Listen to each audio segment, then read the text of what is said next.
Hi my viewers, welcome back to our channel. இன்றைக்கி நம்ம இந்த வீடியோவில் என்ன பார்க்க போகிறோம் அப்படின்னா, வீட்டிலையே சூப்பரான மொறுன்னு முறுக்கு எப்படி செய்கிறது அப்படின்னு தான் பார்க்க போகிறோம். முறுக்கு இந்த அளவுக்கு சாஃப்டாகவும் மொறுன்னு எப்படி செய்கிறதுன்னு பார்க்கலாம் வாங்க. அதுக்கு நான் 3 கப் அளவு அரிசி மாவு எடுத்துக்கிட்டேன். நீங்கள் கடையில் முறுக்கு மாவு அதையுமே வாங்கிக்கலாம். இப்போ அரை கப் அளவு உளுந்து எடுத்துக்கலாம். இப்போ இந்த உளுந்தை நல்லா கடாயில் வச்சு வறுத்துக்கலாம். சிம்லேயே வச்சு வருங்க. உளுந்து நிறம் மாறிடக்கூடாது. இப்போ இதை ஒரு பிளேட்டில் ஆற வச்சுக்கலாம். அடுத்ததாக பொட்டுக்கடலை ஒரு 1/4 கப் அளவு எடுத்துக்கலாம். இப்போ இதையுமே நல்லா வறுத்து ஆற வச்சு இப்போ இந்த உளுந்தையும் பொட்டுக்கடலையும் நல்லா பவுட்ரு பண்ணிக்கலாம். இந்த பவுட்ரு பண்ணதை நல்லா சலித்து அந்த முறுக்கு மாவோடு கலந்துக்கலாம். இதோட தேவையான அளவு எள்ளு சேர்த்துக்கலாம். அதுக்கடுத்து ஓமமும் சேர்த்துக்கலாம். நீங்கள் சீரகம் இருந்தாலும் சேர்த்துக்கலாம். ஓமம் நல்லா வாசனை தரக்கூடியது. அதுக்கடுத்து டால்டா, நான் டால்டா தான் எடுத்திருக்கேன். நீங்கள் வெண்ணெய் இல்லைன்னா நெய் எது இருக்குதோ அதை சேர்த்துக்கலாம். அதுக்கடுத்து பெருங்காயத்தையும் உப்பையும் தண்ணியில் கரைச்சி வச்சுருக்கேன், அதை இதோடு சேர்த்துக்கலாம். இப்போ இந்த மாவு எல்லாத்தையுமே நல்லா கையால் பிசைஞ்சிக்கலாம். இப்போ தேவையான அளவு தான் தண்ணி ஊற்றணும். தண்ணி அதிகமாக போயிடுச்சு அப்படின்னா முறுக்கு வேகாத மாதிரியும் மொறுன்னு இல்லாத மாதிரி இருக்கும்.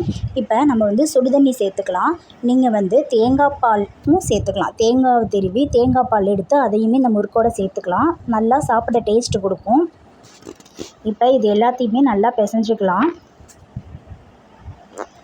இந்த அளவு பிசைஞ்சால் போதும். இப்போ ரொம்ப ட்ரையாகவும் இல்லாமல் ரொம்ப தண்ணியாகவும் இல்லாமல் கரெக்டான ஸ்டேஜில் இருக்குது. இப்போ ஒரு கடாயில் எண்ணெயை ஊற்றி அதை அடுப்பில் வச்சு சூடு பண்ணிக்கலாம். அடுத்ததாக முறுக்கு குழாயில் சுற்றிலும் எண்ணெய் தடவிக்கலாம். உள்ளெல்லாம் எண்ணெய் தேய்ச்சிக்கலாம். எதுக்கு எண்ணெய் தடவுறோம் அப்படின்னா, நமக்கு புளியும் போது கை வலிக்காமல் கொஞ்சம் ஈஸியாக இருக்கும். அடுத்து எண்ணெய் காஞ்சிருச்சான்னு பார்க்கலாம். கொஞ்சோண்டு மாவு எண்ணெயில் சேர்த்தோன்னே இந்த மாதிரி மாவு மேலே வரும். அப்போ எண்ணெய் காஞ்சிருச்சுன்னு அர்த்தம். அடுத்ததாக முறுக்கு குழாயில் மாவை எடுத்து வச்சு இப்போ முறுக்கு புளியலாம்.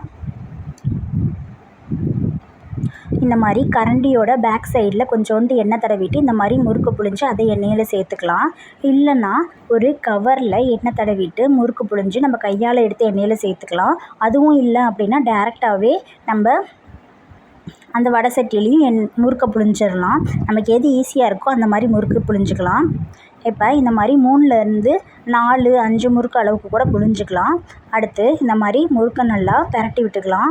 இப்போ இந்த மாதிரி பபுள்ஸ் வர்றது அடங்குற வரைக்கும் முறுக்கு வேகணும். இப்போ நமக்கு சூப்பரான முறுக்கு வீட்டிலையே ரெடி. சாப்பிட்டு பார்த்துட்டு எப்படி இருக்குதுன்னு கமெண்டில் சொல்லுங்கள். அப்படியே நம்ம சேனலை சப்ஸ்கிரைப் பண்ணிக்கோங்க.